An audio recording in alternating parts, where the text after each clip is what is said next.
Hi, good afternoon, everybody. Thanks for joining us this afternoon. Can everybody hear me okay?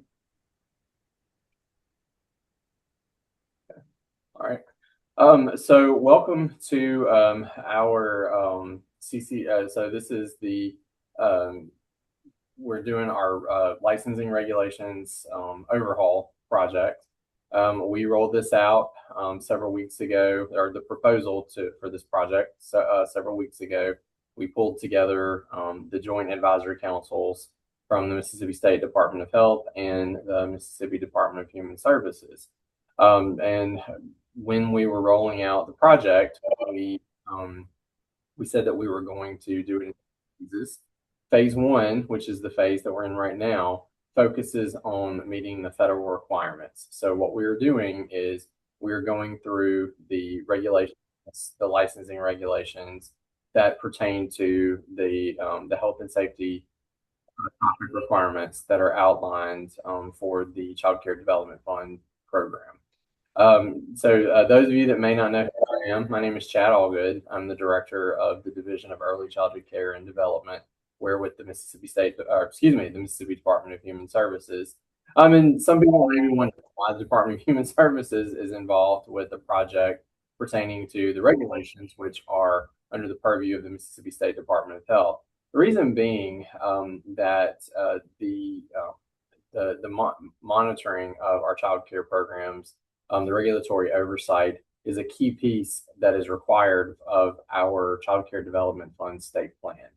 And the Mississippi State Department of Health has written into the state plan the process for which child care folks are monitored, and the regulations. That is all part of the work that we do. So that's why we're here today. So I want to say a huge thank you to our work group members, those of you that have dedicated your time to helping us with this process. I understand that it takes some time, that it is somewhat time consuming, but this is time well spent. There's been a lot of, there's been feedback that the regulations, there are some pain points. Regulations have been decades, in their existence and in their writing. And we just kind of feel like at this point, it's just time for a fresh start. So the whole purpose of this project is to come up with solutions to regulatory language that might be difficult to understand. So this process we're going to go through these regulations. Our work group members who will be speaking during the primary session, where we give us feedback on on the regulatory language itself, anything that might be confusing, anything that may needs to be reworded, changed, etc. So that being said, I'm just going to do a quick roll call of our work group members real quickly. So if I just call your name, if you don't mind, if you can just say here or present, whichever you prefer, or you can just say hey Chad, however you want to do it.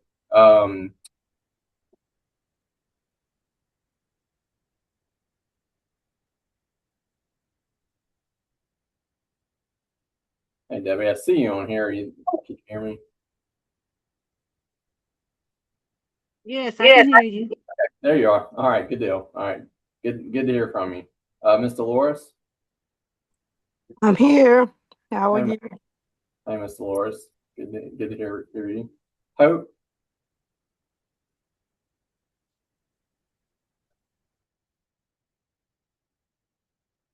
I'm not seeing Hope in here just yet. She might jump on in a minute. Sally. Hi, Chad. Hey, Sally. How are you today? I'm well. Good, good. Marnisha. I'm here. Hey, Marnisha. Thanks for jumping on. And Sharita.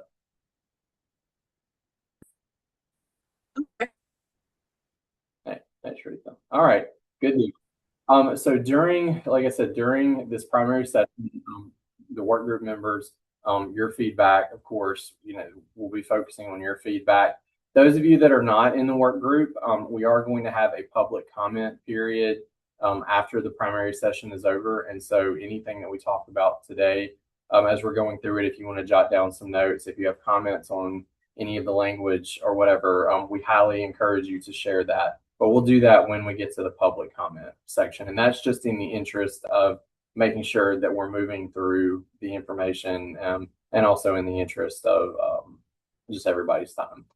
So also joining me today, so we have members from the Division of Early Childhood Care and Development, which includes Lakeisha Bland.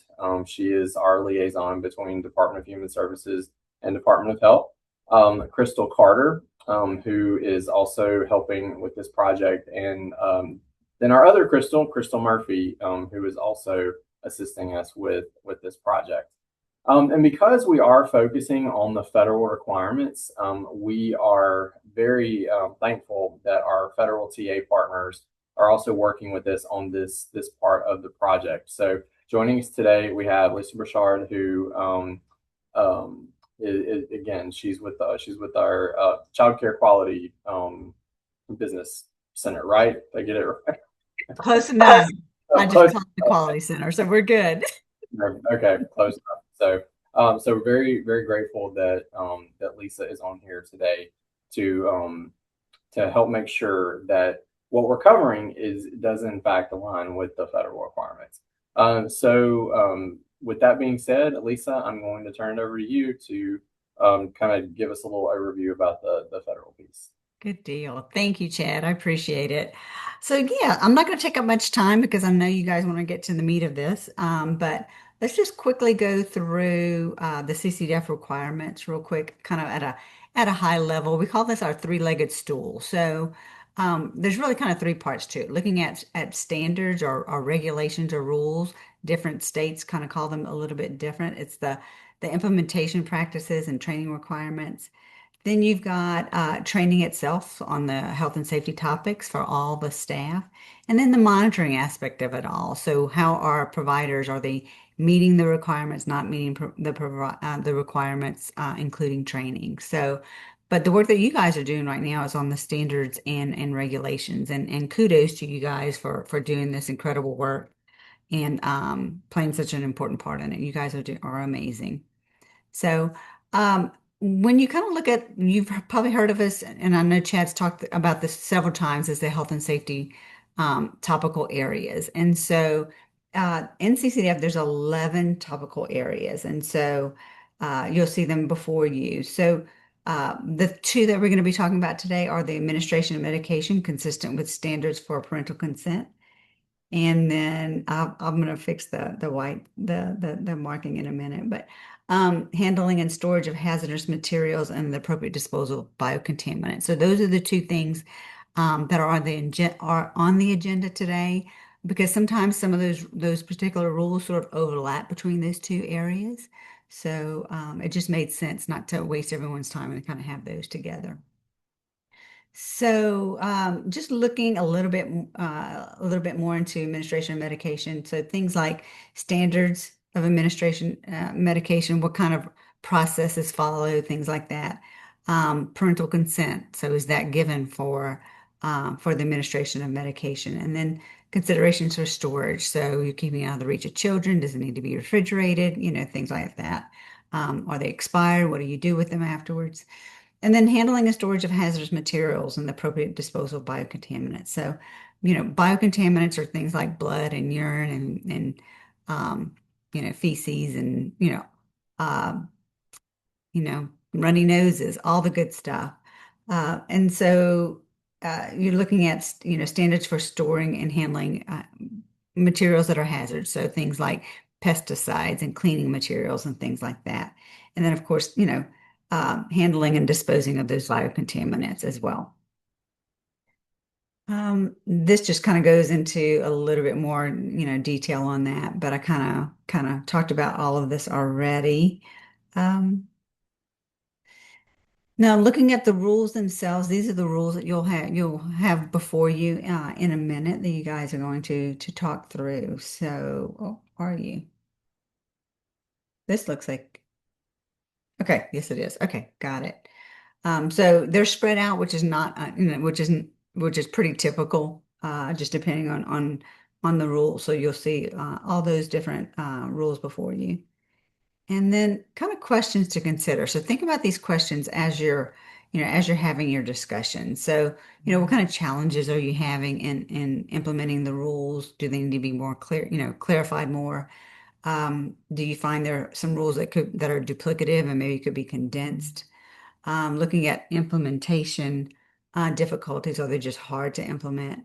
Clarity issues, do you find anything that's kind of confusing? And then suggestions for improvement too. So, what would make those rules better? And so, having your opinion, you guys live and breathe this every day. And so having your experience and your input on this is extremely important. And then any additional feedback. So, today as you're kind of going through the rules, it's really helpful to the group if you don't just say, "Oh, I don't like that." If you say it's hard because of X, can we do Y? Those sorts of things are extremely helpful in this. Any questions right now? I will say, and Chad may have said this already. I'm maybe just repeating him, but I think the back and forth conversation it's going to be between Lakeisha and Chad and Crystal with the work group members, and so I think there'll be some time at the end where there'll be public comment. So if you guys who are not part of the work group, if you can just write down your notes, write down what kind of questions you have, and then you'll have your time at the end today to ask those questions. And then with work group, just do your thing and give everyone a chance to speak, which I know you will. But I'm gonna turn it over to Lakeisha. So let me get that slide. Lakeisha, anything to add or correct me on? No, you and Chad covered everything. Good afternoon, everyone. I want to thank you again for joining us for this important task that we've taken on together. If you guys want to work groups, we're going to pretty much follow the same format. We're going to review currently in the regulations that support these health and safety standards and discuss any changes that they may need in addition to any other rules or suggestions you guys may have regarding these subtopics. So the first one was the definition that we have in the current regs, Rule 1.149 for hazardous conditions, a situation or place that presents a possible source of injury or danger. Are there any thoughts on the definition of hazardous condition?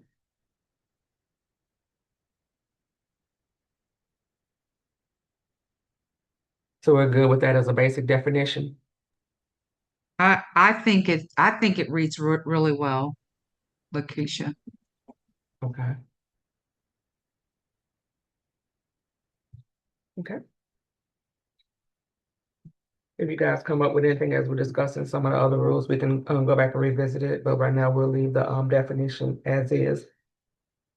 There's a note that hazardous conditions is singular in definitions, only appears in regulations in plural form in rules 1.1118 and 1.1119.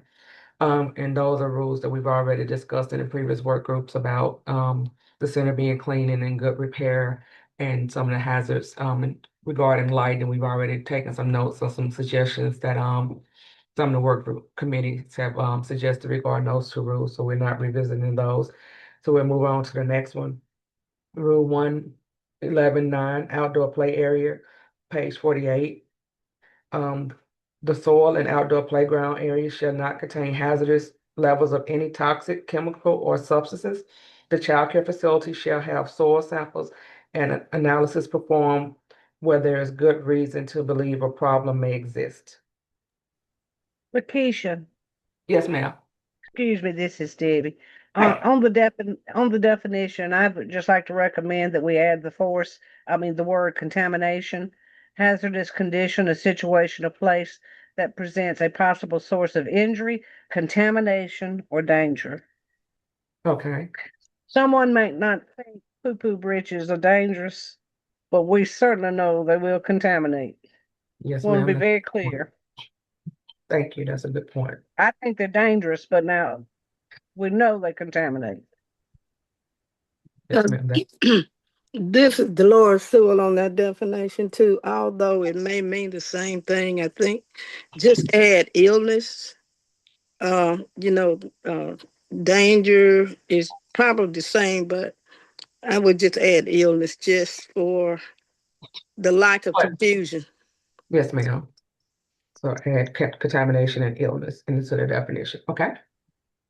Any other words you guys think we need to highlight in that definition?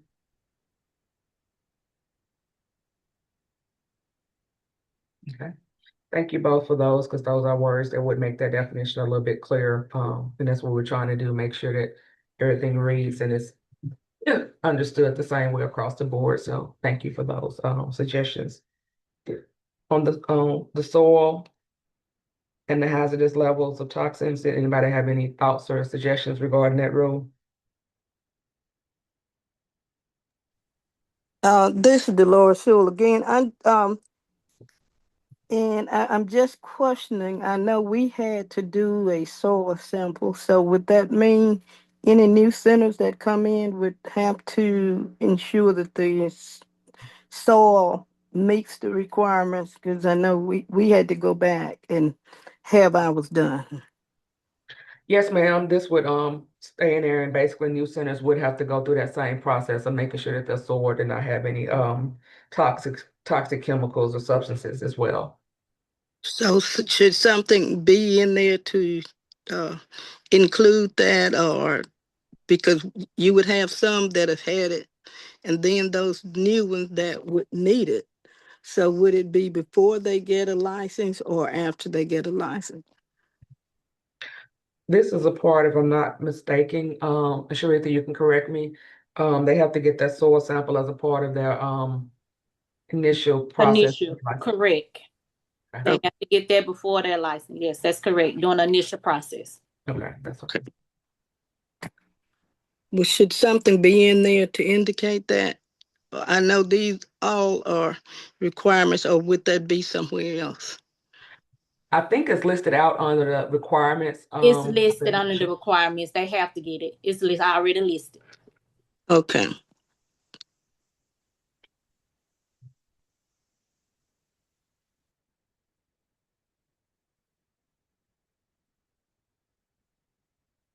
And then the next one, I think, mentions a little bit about what you were saying, Miss Dolores, Rule 111.9.10, the soil and outdoor playground area shall be analyzed for lead content initially. It shall be analyzed at least once every 2 years where the exterior or adjacent buildings and structures are painted with lead containing paint. Lead in soil shall not exceed 400 ppm. Testing and analysis shall be in accordance with procedures specified by the licensing agency. So that talks a little bit about having to get it done every 2 years where there's a potential hazard that could exist in the surrounding buildings. Hey, Lakeisha, this is Chad. Would we want to maybe potentially list what some of those um, where it says the adjacent buildings are painted with, I guess it says lead containing paint. Is that sufficient to indicate what might constitute that 2 year? Would there be any other situations that we might need to consider?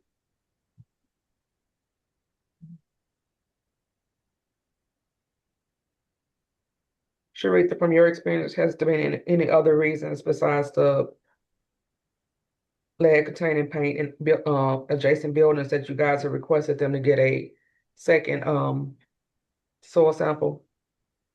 No, unless Okay, something was to come up. I just wanted to make sure it's really clear what the conditions might be. Okay. So the fewer Maybe surprises for our child care folks, the better. right. So maybe simplifying the wording in here a little bit. This is Dolores again. What would justify having to get it every 2 years if you've already done? Is there something that may cause it to some things to reoccur? I think if like there's lead-based paint on the outside of a building, like rain or whatever, there's the potential that it could get into the soil and like through the groundwater I think there's just a potential there and that's but I think that's why we need to clarify. I Right. think if surrounding buildings that use lead-based paint, there's always a potential for contamination. Um, and paint can wear off. You can have chips that get in the ground. But again, I think we would need to be real clear about what those, just making sure we're real clear about what those conditions are.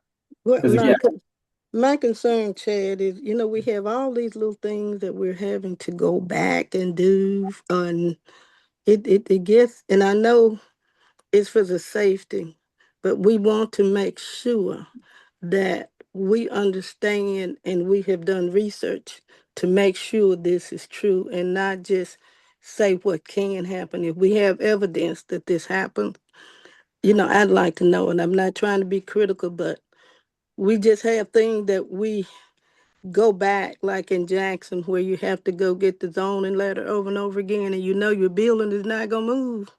That's kind of irritating, and we just don't want to add to some things. So I just like to make sure that we understand exactly scientifically that all this happens.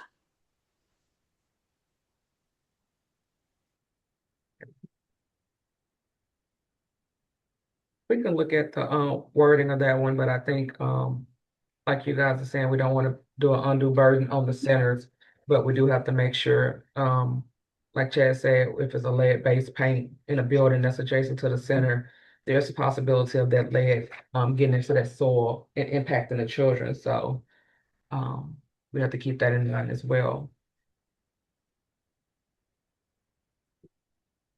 I can figure out how we can balance that out for the providers and also for the safety of the children.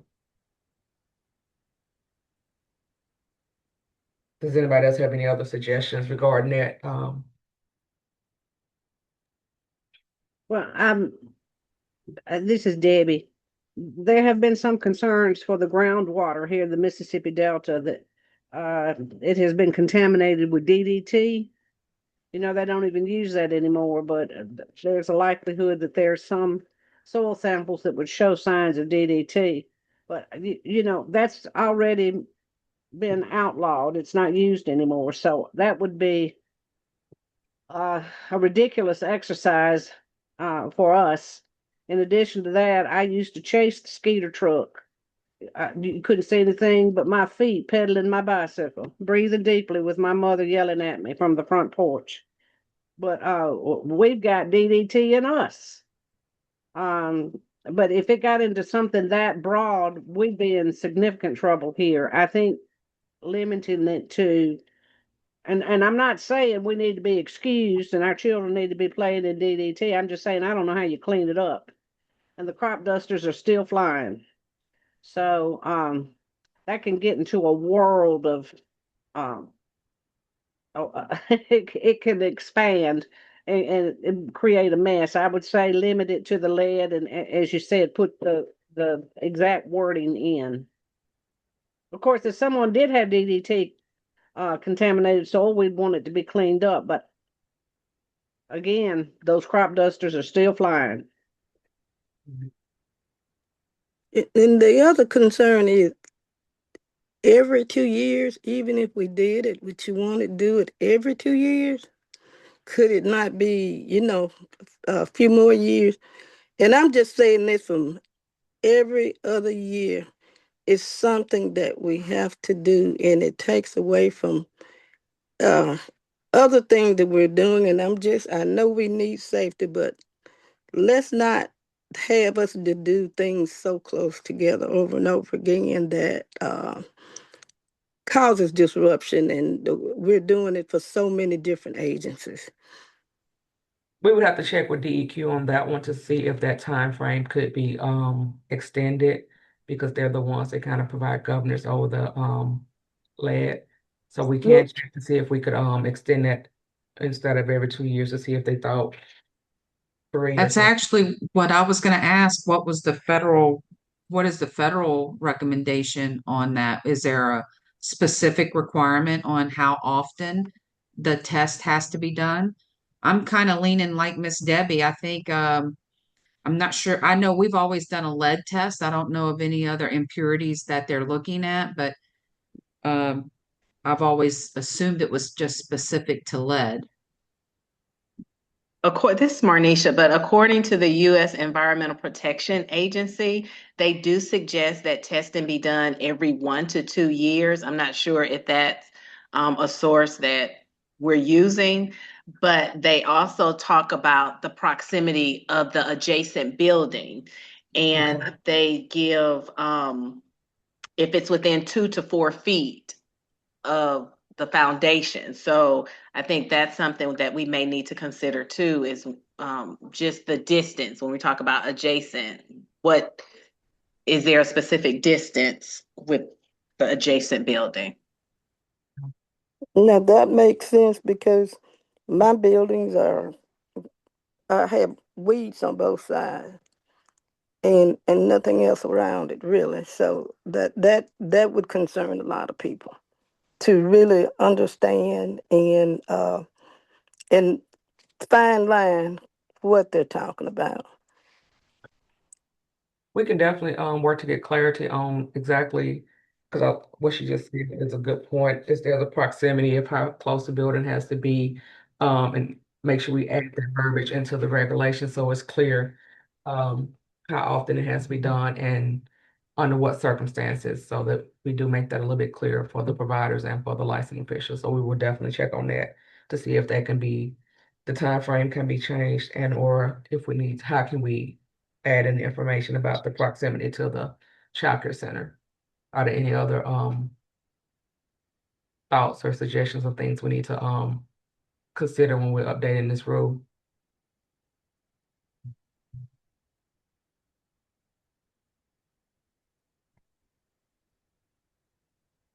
That was some great feedback. So thank you guys on that one. We will definitely look into getting some more information on how we can make that a little bit clearer and, if at all possible, less burdensome on the providers. Okay. Moving to Rule 11111, grounds. The grounds, including the outdoor playground area, shall be free of hazardous or potentially hazardous objects.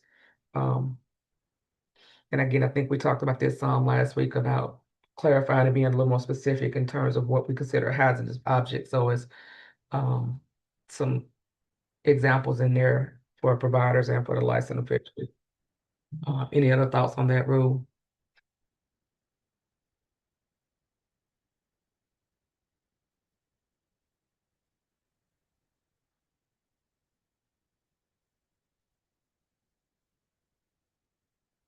Okay.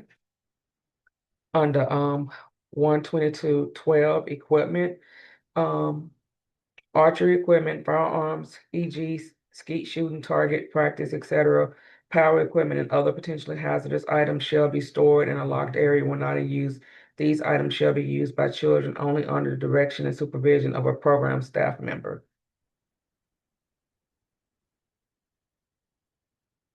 What do you guys think about those items in general in a childcare center?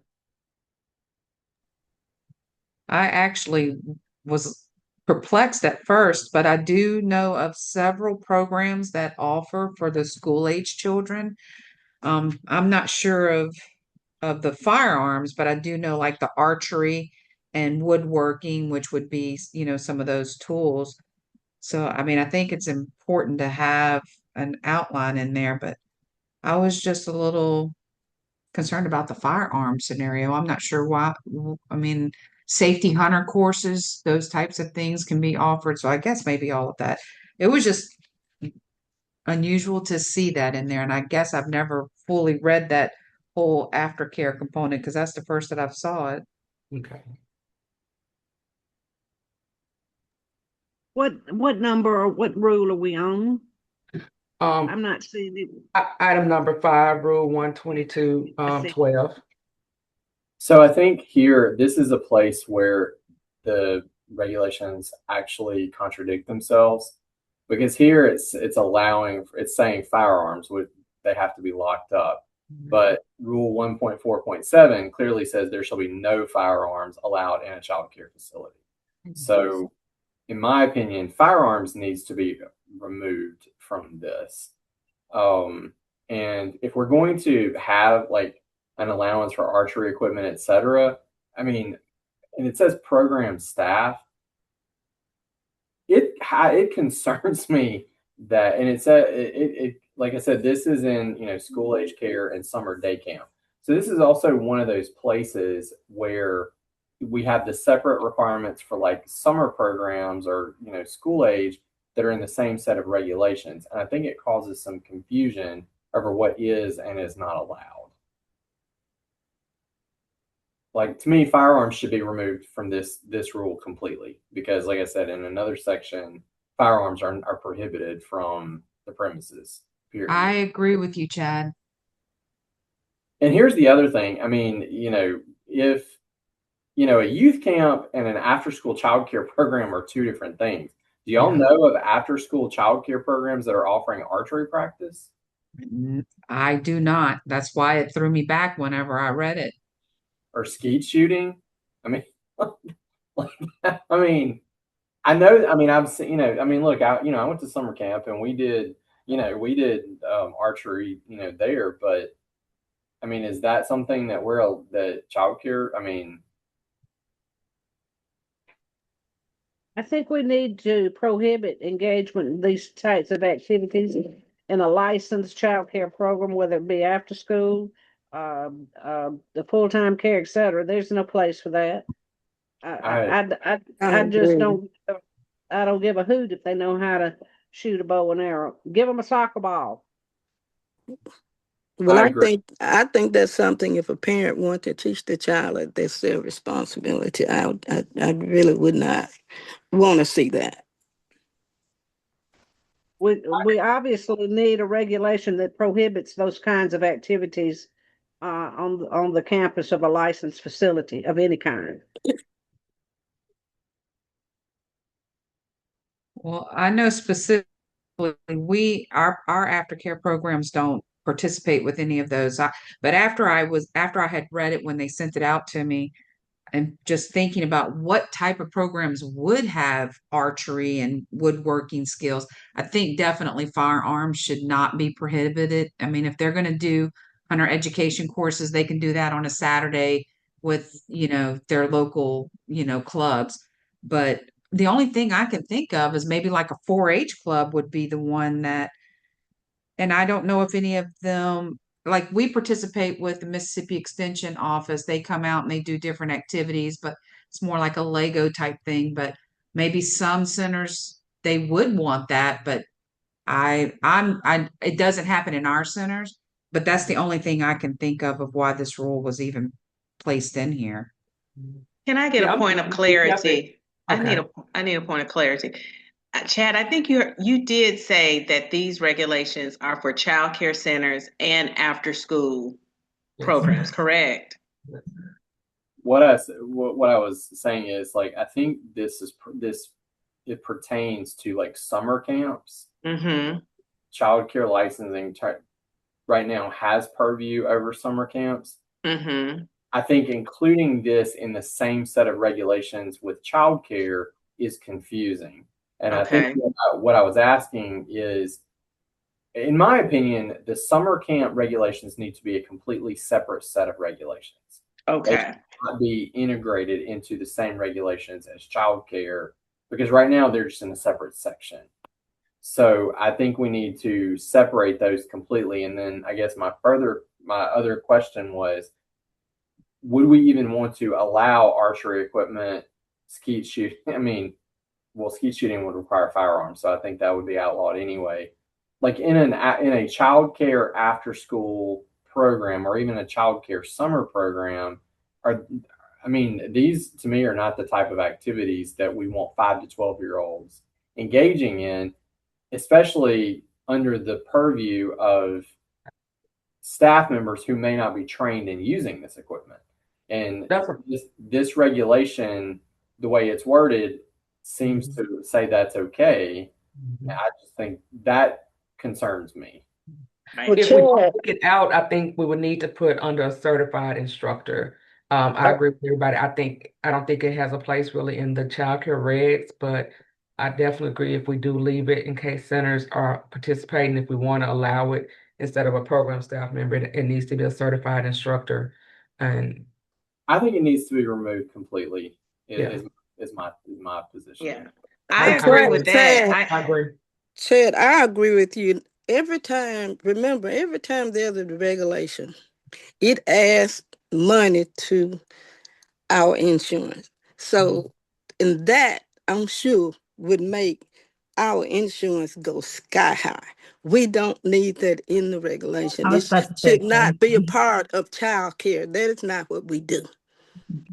But I do think it should be an option for summer camp and or other programs that may want to offer these types of programming. Well, I they So should agree, not. disagree. I I I don't. not for disagree with you, childcare, but Juanisha. They like should I, Chad not. I do said, not. pulling it I do out. not think. Yeah, I think it should be prohibited all the way around. It should have nothing to do with licensing, whether it's summer camp, after school care, full time care. This is not what we do. It should not just be removed, it should be prohibited. And if parents want them to learn archery and skeet shooting, etc., there are gun ranges and other places they can go to participate in those kinds of classes that do not increase our liability. But And this is just an accident waiting to happen. I would love to hear somebody trying to justify firearms, locked or unlocked, in a court of law. I would love even to. I would archery, love to hear. even archery, I just children are children, and even though they may have supervision, somebody is going to do something silly, and I just don't want to see the effort that it can be allowed, because if it's there, it's going to happen. And I'm just, my insurance is high enough from everything else that's being required. And Are we when on you, a consensus to take it out? That's what yes, I'm to me, hearing. I want it out. This is Dolores. I vote to get it out. I vote to prohibit it, to prohibit such activities. And I agree with Chad. I think it needs to be in a separate category of its own. And I do think firearms need to be removed.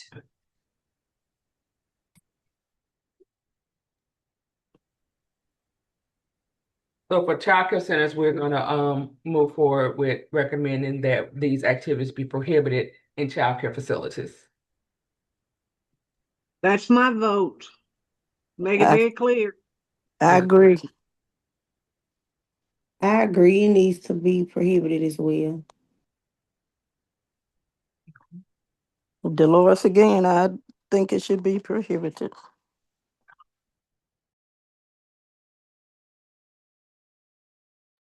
Okay. I think after the discussion that the general consensus of the committee is that we add in that these items are prohibited in childcare centers and school age and licensed summer day camps if they stay under licensure. So that's what we will put in the copy of the regulations that we sent out for review as we're drafting these items. We will keep it in there as a note, but change it to that they're prohibited in the centers.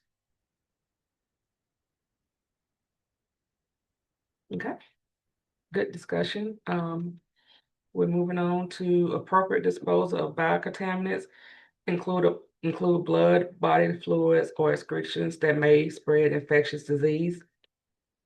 It says Rule 112.1 Employee Health. Staff shall use universal precautions when changing diapers or being exposed to biocontaminants to include blood, body fluids, or excretions that may spread infectious disease. Refer to Caring for Our Children, National Health and Safety Performance Standards for guidelines on cleaning bodily fluids. And there's a note that Caring for Our Children's full standards are no longer online, may need to follow health department standards. So we will need to look at adding information in regarding the proper cleaning of bodily fluids, whether we find something from the health department or if the feds have recommendations from other states of some verbiage we may can use there, but we need to put in that information into this I'm gonna rule. double check real quick, Lakeisha. I think Caring for Our Children Basics addresses it. I'm gonna check it Okay, real quick. okay. Any other thoughts while Lisa's checking on that about that rule in general?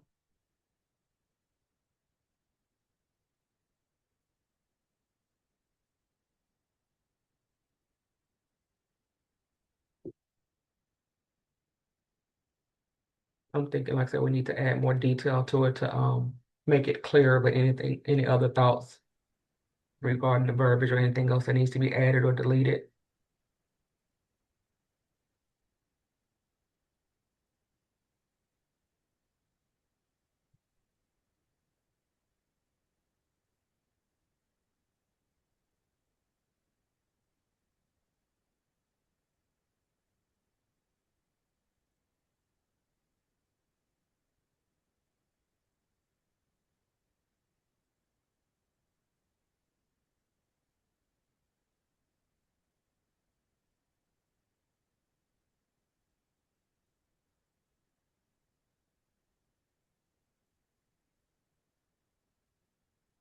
Okay, so you see the rules in front of you?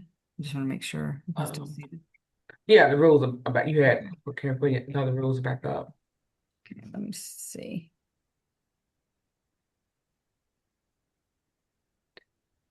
I'm 99% sure it addresses it, but I want to double check.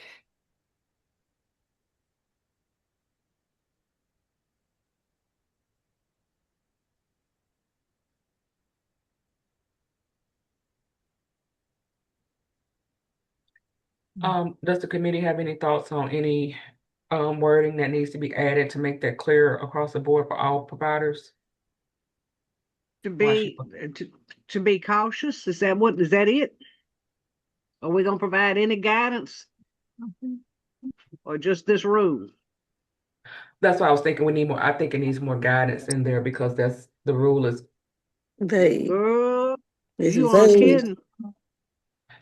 You talk ma'am. about toxic. That's, I got on my soapbox about that the last time, but I didn't realize it would be in this section, but that needs to be addressed on how to handle soiled clothes and diapers, etc. That needs to be addressed clearly right there. Every time you can say it, you need to say it. With Debbie, I think in one of the other sessions, there was some discussion about that, how to handle poopy diapers and whether they're dumped and all that, because some centers may dump, some may try to wash them, but uh, I just prefer to dump them and give them to the parents myself, because sometimes you don't know what you getting into when you're even doing that. So, you guys, this is Caring for Our Children Basics. I'll put the link in the chat for you guys, but it does go through, diaper changing procedures like you were just talking about. It gives you step by step. Let's see, it talks about, hand washing, hygiene, when you should do it, when the children should do it. Then it talks a little bit more about prevention exposure to blood and bodily fluids. These are the universal, when she was saying universal precautions, there are standard precautions. And so those are from the CDC. It's going to be things like, wearing gloves and I can't remember all of them off the top of my head, but we could help you with some language on that. Okay. But We those are like they're universal. I mean, that's what hospitals, do when they're dealing with blood and bodily fluids, and it's the way to protect yourself for sure. So I hope I answered your questions there. but Yes. I So think is I there, think what Dolores was saying is we don't want to require if programs have been in existence for 30 years and safely Mhm. returning contaminated clothing back to the parent properly bagged, etc., then we don't want to interfere and say you got to wash these diapers, you got to wash these clothes before they go home. But both processes need clarification or guidance on how to do both, how to wash them or either how to return them to the parent. But I don't know if we want to adopt national standards. I mean, look, child care providers are not hospitals. We should be, I guess, but we don't have the money that they have, we don't have the supplies that they have, etc. We need to find a good It can be and adapted healthy probably. way. Yes, Mhm. yes. Mhm. You can give it as some guidance, but if you put it in with these rules, then they're going to be required. Some people use gloves, some people don't. Gloves can give you a false sense of security. I've even seen nurses touch a contaminated area and turn around with the glove and pull a drawer open and turn back around and touch another one with the same set of gloves on it, with me just absolutely turning a flip. So I just think we need some guidance on how to handle washing the clothes or sending them home properly packaged. I recommend sending them home properly packaged. Well, Dolores, we wash ours because I just can't take it. I have to Well, wash them. well, that may be good, but we get complaints even from that. You messed up my child clothes. I need you to pay for them. Well, I let them know ahead of time I'm not paying for anything. Yeah, well, Our parents are happy with they don't have to do it when they get home. Well, we've yeah. just always washed them. That's what I said. There are two different options here, and we need guidance for both. We need both are acceptable, and both need guidance. We'll definitely look at more into terms of what is recommended in terms of protection from bodily fluids, Ms. Debbie, and we'll pull some information and get that back to you guys. Yeah, we can get some language to you. And if I'm not mistaken, in the last meeting that Miss Dolores was speaking of, I think one of the recommendations was that at least the large amount of feces was emptied into the toilet at the time of potty training. But I that was about the most that I can recall of it. But I did have one other question about the link that you had. So I noticed that there's a lot of links that aren't accessible in the current regulations. And maybe for reference, is there any way that we could put something like what you had, like in the back of the childcare licensure, so it's a printable version when you print your license? I mean, print your regulations? That's what I'm Had a, thinking, that some of these things need to go back in there versus links, because in this short period of time since these regs were adopted, several links are no longer available. So the information, the basics need to be in the regulations for the providers. So, And this way they can it, have it as that resource and it's not necessarily, this is what you have to do for licensure. You know, that like Miss Debbie said, some centers may choose not to wear gloves and just practice the hyperactivity of hand washing, but that could be a reference in the back of licensure for childcare providers. Maybe you do wear gloves when you're dealing with blood, Yeah. right? Not necessarily for Right. this I sort. think that's a great idea, not only for this, but for many of the things, at least if we have resources where providers can go to try and get explanations for certain things, it would help. So, and like I say, just not for this, but some of the other things that's in the regulation, maybe this entire thing that you have may need to go in there as a reference and not as a requirement. that's the issue.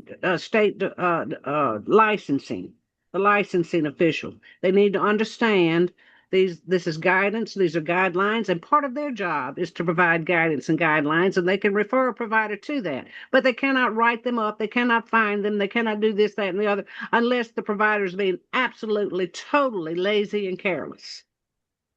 That's my point. I have an issue with abuse of power, and we see it every day, and particularly among new licensing officials. And I So don't, that's my concern. You put it in the as a addendum, and then they think it's required. And it needs to be very clear. These are recommendations and guidance, and you may go over this with your client. Ms. Deb, we're and definitely Refer going to them look at to. that in phase 3, the enforcement piece. That is a part of what we want to review as a part of redoing these regs, because you're right, we want to make sure everybody's on the same page in terms of what's a regulation, what's guidance, and all that. So that is a very good point, and that's something we are planning to look at more carefully as we get into phase 3, of making sure that it's clear regarding the enforcement pieces for the regulations to get everybody on this, to hopefully get everybody on the same page. And I didn't mean to scare anyone. Like it is, the things that the things with standard precautions are probably things that you're already doing. You're washing your hands, you know, you're coughing into your elbow, right? You're not coughing in someone's face. I mean, it's simple things that you're probably already doing. So just Lisa, you're not scaring us. It's good, it's Debbie. it's good to have some guidance, and there's nothing wrong with that. Our problem is a new licensing official coming in and trying to micromanage, etc. That's probably been told to do that. Try to write up a very overworked caregiver that's doing her very best. And so, what we want to strive is no contamination, cleanliness, disinfection, etc. That's what we really want to stress. But it would be a wonderful guide if it's used as guidance. Yeah, but I think if it was used as standard precautions would be a good way to do it. As she stated, it may be a lot more friendlier uh, wording to me. I would like to know that there's certain precautions that you recommend, and then even guidance. Sometimes our licensing people get confused as to be regulation. Well, maybe we just need to put an addendum under that regulation that in the event the licensing official should refer the provider to this section, they shall explain best practices in good hygiene. They shall explain best practices and good hygiene. Maybe they would understand that. So they'll understand what their full job is. Chad's been real good about impressing upon some that they're there to assist. They're there to advise and not just browbeat. So we want to move in that direction. But if we need to say it, look, you should go over these recommendations with the provider. Period. And that's that. And I think I don't know what word we used. Dolores, advice, precautions, etc. I would just guidance. I don't know what you call it. I always hesitate to add another addendum because they tend to want to go by that We're as looking at a the structure regulation. of It it, is not. to see how we need to do it to kind of make it clear of what's, if we put a guidance section in of what's guidance versus what are the regulations, because the whole purpose of this is to have clear, easily followable regulations that are being enforced consistently across the state, whether it's a new licensed official, old licensed official. We want everybody as much as possible to have the same understanding of the Look, rules. you can't say it too many times. I think this is one of the most crucial areas of our job. I think it's crucial Yes, that ma'am. people are practicing good hygiene, etc. I'm not saying not to include it. I'm saying to make sure that they understand that this is guidance. And just like there are always new child care licensing officials, there are always new child care caregivers. And they need to be instructed and taught and not beat up. Thank you. And I think, again, looking from the perspective of like a new teacher, some things that are common sense for us aren't necessarily common sense for everybody. And Right. so this really, I mean, these precautions, yes, it's about the protection and well-being of children, but it's also for the protection and well-being of staff members. And I think, the position needs to be, these are recommendations that will help keep you healthy and safe as a teacher, as well. I remember my first job as a child care teacher. Um, we had a Jack and Jill bathroom situation I shared with the 4-year-old teacher. I was a 3-year-old teacher, and I remember I was in my room and I heard the 4-year-old teacher. There was commotion, and so I went into the bathroom to make sure she was okay. One of the children had soiled themselves, and she was freaking out. she had the child in the toilet, standing in the toilet, and with her bare hands, she was raking poop off the child with her bare hands. And y'all, she had long fingernails. It was just so I was like, whoa, whoa, whoa, whoa, whoa. Let's take a breath. Let's take a breath. Like, let's get the child out of the toilet. You need to not be doing that with your bare hands. But it was from the perspective of trying to help her know the right way to go about doing it, not about, getting on to her, but helping. It was a moment to try to teach her to of a better way to keep herself and the child, healthy and safe. So She didn't know, she did not know what to do without a changing table, and she obviously didn't know she could go and borrow a changing table. that's Bless her heart. that's yeah, bless her heart. So I went into the 4 year because I actually still had a changing table in my room. So I actually went into I said, look, you can bring him in here, tend to him. I'll go watch your classroom, while you do that, whatever. But it wasn't about humiliating her or saying, "Oh, you're bad. You're a bad teacher." It wasn't about that. It was about helping her know what to do in that situation and in the future.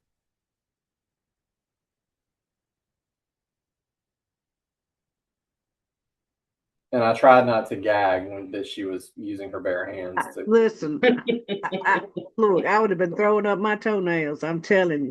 But it was nice of you to assist her. She really, they need to be, that needs to be part of their orientation in a situation like that. A blowout with a 4 year old, that child's may be ill to begin with. And it probably needs to be isolated for a minute, but they can go and borrow a changing table. And afterwards they can be put in a shower, because I think we're all supposed to have those uh, resources available to us. So those are the kinds of things that, just what you said. I mean, that would help tremendously. But and I know what you say. You can't say it too many times. Put it in the daggum addendums, but just make sure those licensing officials know this is not a requirement. This is a recommendation, and And put that in writing. and from a CCDF standpoint, this is one of the biggies, with biocontaminants. So Yes, I'm just gonna, and you guys are saying it right, but I just wanted to point out that this is one of the biggies with CCDF. yes, yes. And Chad, I think you said it well, that people are still learning, and to have someone come out and to help a new person, even sometime an old person, to get it right is a better approach than saying the regulations say you got to do this, you got to do that. And that could be the end of a good teacher.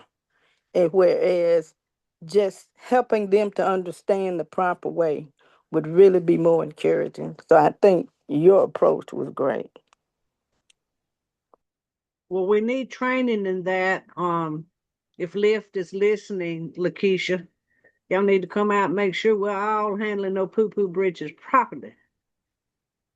Yes, ma'am. Okay. We would definitely make sure that we put language in there to make sure that we're in compliance with CCDF for having a regulation, but then also look at having the guidance section so that licensed officials and directors have extra information they can use when they're training and helping staff get acclimated to their roles in the classrooms. Well, we used to have a poo-poo parade every spring, back when we used to have children that we served. And that's when they were all being potty trained, and they'd all go out on that playground. The only way you could stop them would be with hired security. And they'd all come marching in wanting to be held with their breeches full, headed to the bathroom. So it can be a problem. We handled it beautifully too, but it does need to be addressed. That would be a good train. That and hand washing. You can't say it enough. Yes, ma'am. And I would get on long fingernails, but I'm gonna leave that one alone for somebody else. Okay. Do we have any other thoughts about the biocontaminants and bodily fluids before we move to medication administration? Okay. We're going to move down to medication administration. Rule 1.41, parental information. Health and emergency procedures, Rule 1.41 4A, procedures for storing and giving the child medication. There's a note at number 8. In one of the drafts that were developed earlier, not the one that was actually approved, there was additional verbiage regarding medication that they said we may want to consider looking at. And it stated procedures for storing and giving a child medication. Medications for children shall be kept in a storage cabinet or container which is locked or otherwise not accessible to children and shall be stored separate from cleaning chemicals, supplies, or poisons. Medication requiring refrigeration shall be placed in a leak-proof container in a refrigerator that is not accessible to the children. I think that just makes it a little clearer versus like we're talking about some guidance in terms of storing medication that's a little more detailed description than just procedures for storing and giving a child medication. What do you guys think of that second one? Any concerns about the verbiage? Anything you guys think we need to change? I thought it read really well. It outlined the procedure, what is not permitted. I thought it read well. Okay. Any concerns with how it's written?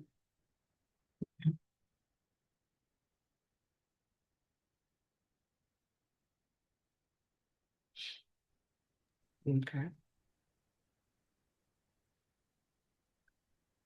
If there's no concerns about it, we'll add that into the draft that we're gonna do, just putting a little more clarity in terms of the procedures for storing medication. Okay. Moving down to item number 9, subchapter 5, personnel requirements. Hold on, ma'am. Did we go, did we finish with medication? Or we just talking about part of it? Because one thing is permission from parents. Do we have anything about permission from parents That's for down medication? the child records. It's in here, but it's another rule. That's one of the things, we talk about. We're gonna try to get everything that pertains to a certain topic together. But that's actually it's on the next page, number 11, rule 167, child records. The facility shall maintain an individual file for each child under its current care and for any written withdrawn child who withdrew during the preceding 12 months containing the following identification and contact information, parental instructions, authorizations, and other documents required by its policy manual, authorization, signed written authorization to obtain emergency medical treatment and to administer medication. Yeah, I feel that in that particular regulation, it needs to state that you need to have written permission from parents. It does And in point in number 10, Ms. Dolores, a record shall be maintained by medication administered by director caregiver showing date, time, signature of dispensing employee medication record may be so are destroyed. we going to put those two together? Yes, ma'am. We're going to put all that when we start making a draft of the regulations, all the information that should go together. That's one of our goals, to try to move everything so it's more cohesive. So if we're talking about like the storing, and because it says storing and administering of medication. So that first one, we're talking about the storing and then the information required for giving medication, having the parents' authorization, maintaining the record, all that would need to flow together. But that should be first. Getting the parents' permission, then storing it. Okay. Y'all, how do you feel about adding a statement here that says that the dispensing medication is up to the provider to determine if they will or I will not? 100% agree. Thank you. Thank you.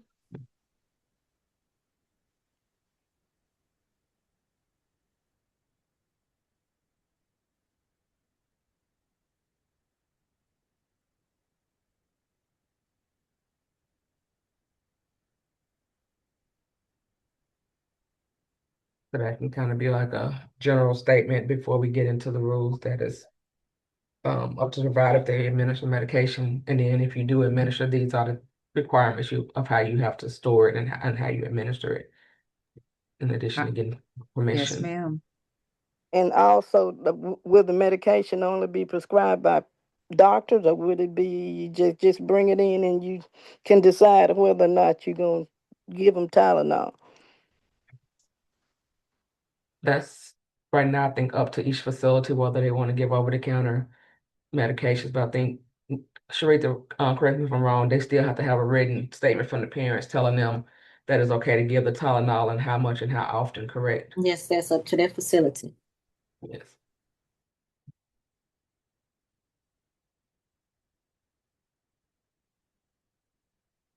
Are you guys okay with facilities having that choice of whether they give over-the-counter medication in addition to prescription?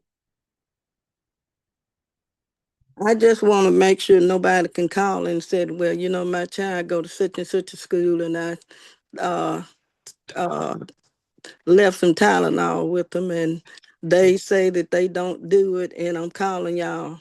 So, and somewhere that we make sure that it's listed that it's up to the school. Yeah, that they must follow the school policy so that we can at least show them something. Lord have mercy. Some of these parents need to make other arrangements. My heavens, are they calling and tattling on y'all like that? That's crazy. Maybe they Um, need to stay. sorry, Miss Deb. Go ahead. Well, I don't understand that. They need to know in advance what you will or will not do when you give them your handbook. And calling state agencies to disagree with our policy would be an absolute opportunity for me to invite them to make other arrangements.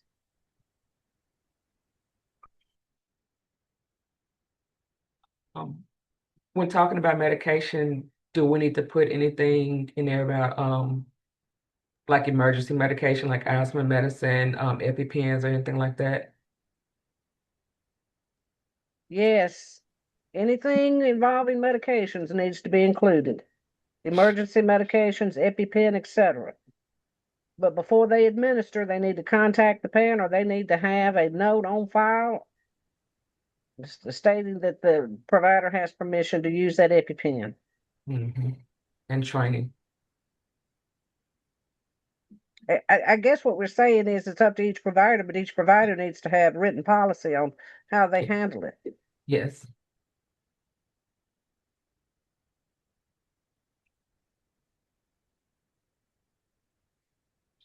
Any other thoughts on the medication or medication administration, storage or administration?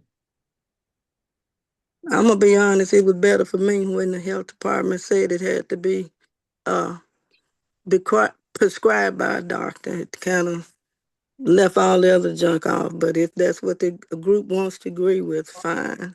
I just Well, don't want. a doctor usually does prescribe an EpiPen. That's not something you can buy over the counter. I That know. usually is prescribed. I'm talking about cold medicine and all that kind of stuff. Oh, that's up to I think that's up to each provider. Yeah, but it gets to be a headache because Well, everybody has sinus, and my concern greatly is if someone had that kind of complaint and called the health department and filed a complaint saying we refuse to give the medication, they're still coming to our center. Well, if So it's in where your does if it's that in your stop? policy, if it's in your center policy that you only administer prescribed medication, then there's no basis for a complaint.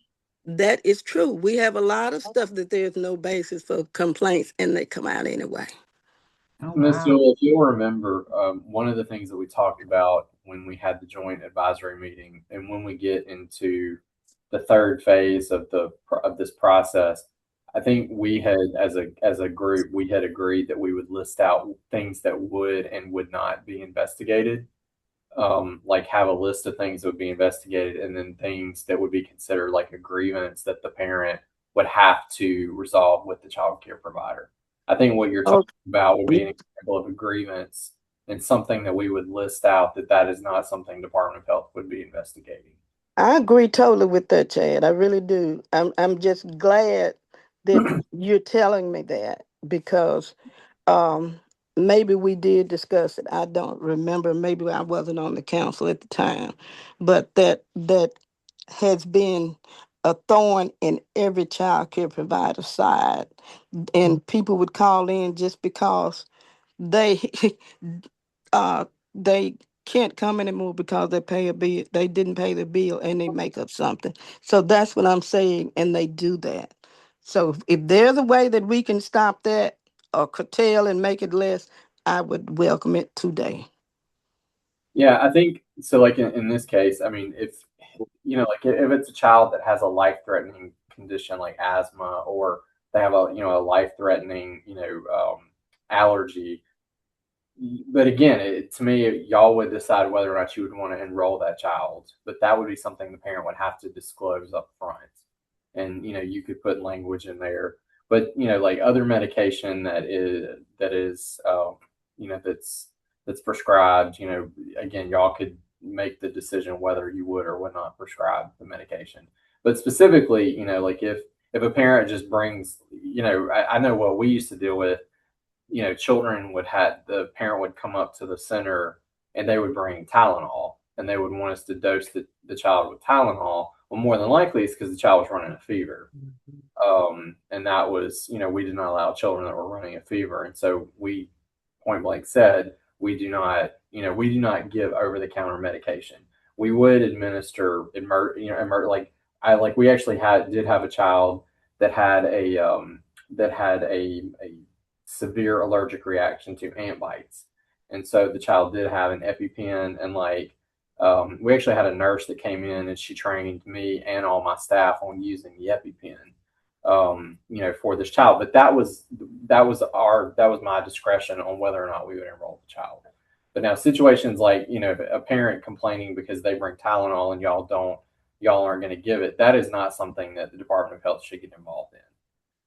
And I think we need to specify that is not something that would be investigated should a situation like that arrive. Now, if there's an investigation where all the children are being dosed with Benadryl at nap time, that's a whole different ball game, obviously. But I think we do need to clarify what will and will not be investigated, because I do think that there is some retaliation from parents. They use the complaint mechanism as retaliation against providers when they get upset over something. Well, doping a child with medication without the parent's permission would certainly be that'd be a violation of the law. I would think grounds for arrest, but Yes, absolutely. it wouldn't really that particular act would not necessarily fall under medications if it's up to the provider and it's in policy that they're not going to administer that. I can't take Benadryl because it has the opposite effect on me. I could paint the house after a good dose of Benadryl. So there's some children like that, but I've heard of it happening. I just don't know of anyone that's done that. I hope I don't meet them. Well, Chad, I thank you. I would love to know that the Department of Health would have something to make sure if there is a complaint that there have been ways to try and resolve it before it comes to them. Uh, but unless it's something that is life threatening or something of that nature. But I do appreciate you addressing what my concerns were.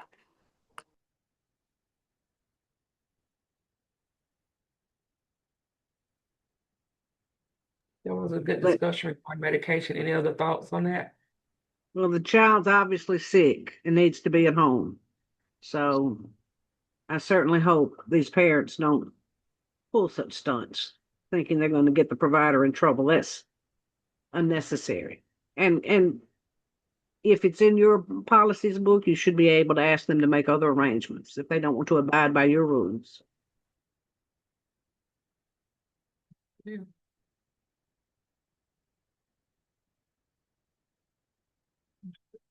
The only other rule we have not covered, I think just because it mentions medication, is item number 9, subchapter 5, personnel requirements, rule 1.51, general requirements for personnel. Any individual who, in the opinion of the licensing authority, appears to be unable to physically or mentally care for children on a daily basis and or in an emergency situation will not be allowed to act as a caregiver or caregiver assistant. Any person whose ability is in question shall, at the request of the licensing authority, be able to demonstrate the ability to perform at a minimum but not limited to the following: ability to read medication directions and properly disperse medication to children, required only if the facility dispenses medication. So when my suggestion is, I think, the ability of a caregiver to be mentally and, physically capable needs to be underneath a different section. And the only part that should be under medication should be caregiver, must be able to have the ability to read medication directions and properly dispense the medication to the children. Because this other part, that should have been the first thing that director did before she even put her in her classroom, was make sure she's physically and mentally capable for caring for children. And you need to be careful that you're following ADA. That's the most powerful legislation ever adopted. Discrimination is generally not, it may be tolerated now, but generally not. So that is another whole nother ball of wax. I'm with you, Sally. Okay. I think that was an example of making sure that they were competent, but we can definitely put that under the medication section, because that is in terms of keeping track of who's administering it. They do need to be able to read and dispense it properly. So that's a good point, Eric. All that can go in one section together.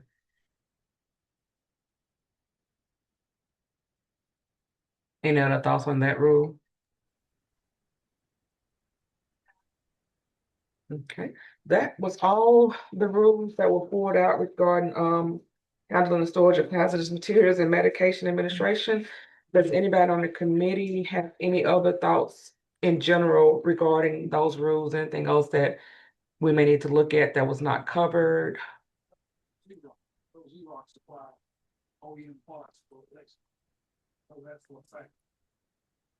Okay.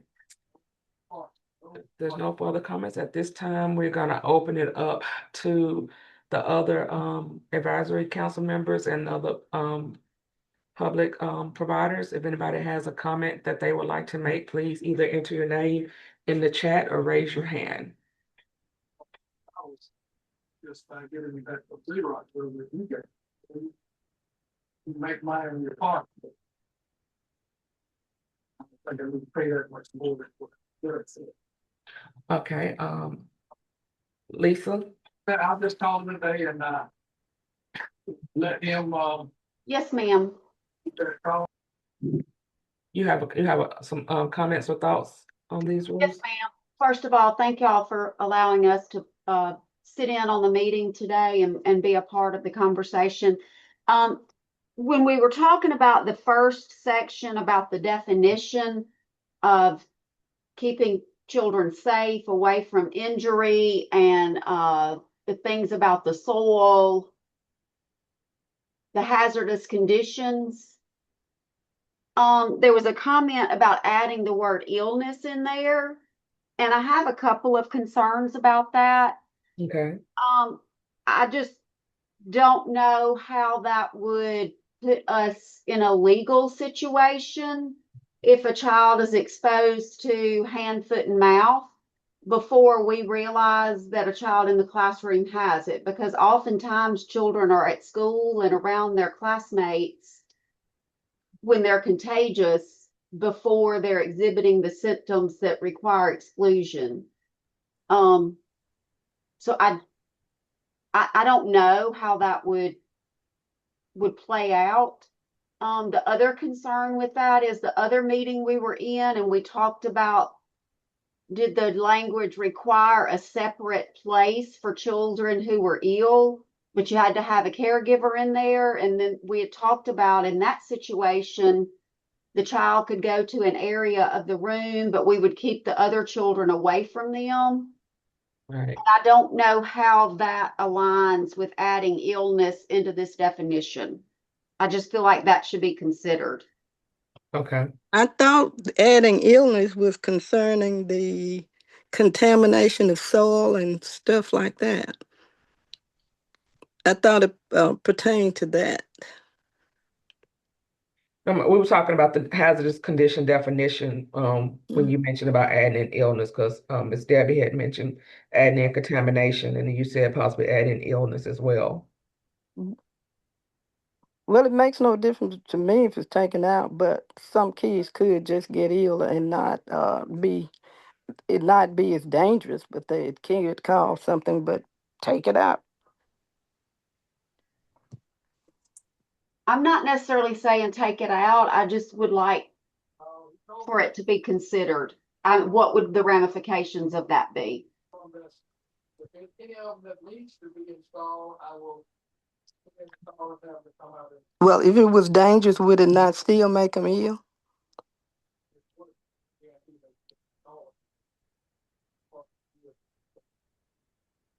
It could potentially, yes, ma'am.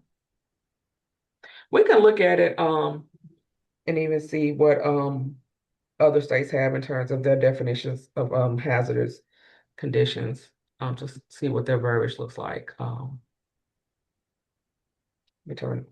regards to whether we will put illness in there. That is a good question that needs to be considered regarding whether that would make any legal ramifications for you guys if that word was added into the definition.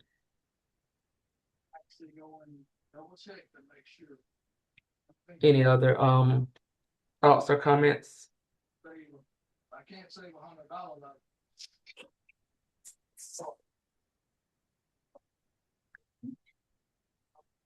I'm not seeing any names or any hand raised. I will, Well, seeing that there are no more comments or suggestions, do want to remind you guys that we do have the email address. If you think of something later and you want to email it in, is deccd@mdhs.ms.gov. And so we will be looking there as well for comments. We want to thank everybody for joining us today for this third work group meeting, and we look forward to seeing you guys again next week. Thank you guys so much. I hope you all have Thank you, Lakeisha. Thank you, darling. Thank you, Chad. Yes, ma'am. Thank you. Thank you all. Thank y'all. Great meeting, Lakeisha, Chad. All y'all did a good job. Thank you.